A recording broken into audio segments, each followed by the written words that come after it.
आज हम करेंगे 8th क्लास की एसएसटी की वर्कशीट जो पाठ 5 से ली गई है, उद्योग वाले पार्ट से।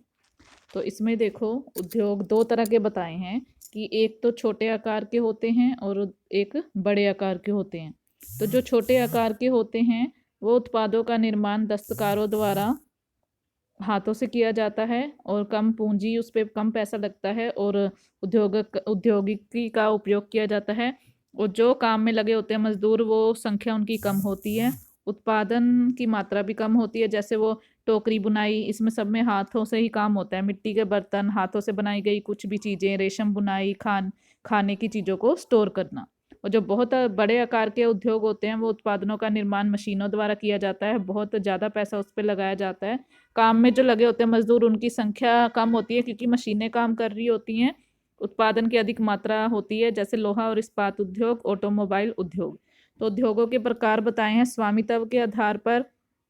ये देखिए, निजी क्षेत्र होता है यानी अपने होते हैं, सार्वजनिक क्षेत्र होते हैं, संयुक्त क्षेत्र और सहकारी क्षेत्र।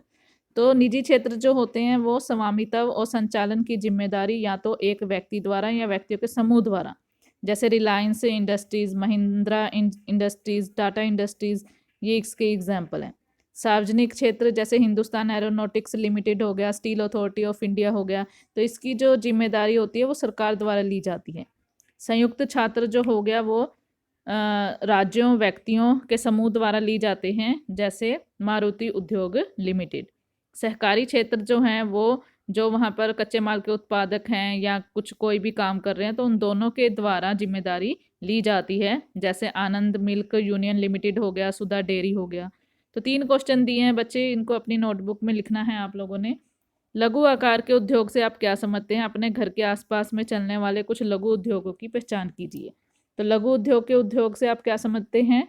तो आप ये लिख सकते हैं कि उत्पादों का निर्माण दस्तकारों द्वारा अपने हाथों से किया जाता है, कम पूंजी लगती है और काम में लगे हुए मजदूरों की संख्या कम होती है। तो ये फर्स्ट का आंसर है। और आसपास में चलने वाले कुछ भी, अगर आप मिट्टी के बर्तन, कुम्हार रहते हैं तो मिट्टी के बर्तन लिख सकते हैं, पापड़ बनाना लिख सकते हैं, अचार बनाना लिख सकते हैं। इस तरह से ये आप लिख सकते हैं। निजी क्षेत्र और सार्वजनिक क्षेत्र के उद्योग में अंतर कीजिए। तो निजी उद्योग और सार्वजनिक क्षेत्र ये आप लिख देंगे। विभिन्न स्रोतों की सहायता से सहकारी क्षेत्र के किसी उद्योग के विकास पर टिप्पणी लिखिए। तो सहकारी क्षेत्र ये आप लिख दीजिए। वैसे इन्होंने बोला है जो सुधा डेयरी है, आनंद मिल्क यूनियन लिमिटेड है, कि इसका अगर कोई विकास है तो इसके ऊपर आप लोगों ने कुछ लिखना है, लेकिन वो बहुत बड़ा हो जाएगा, तो आप इसका आंसर ये भी आप दे सकते हैं।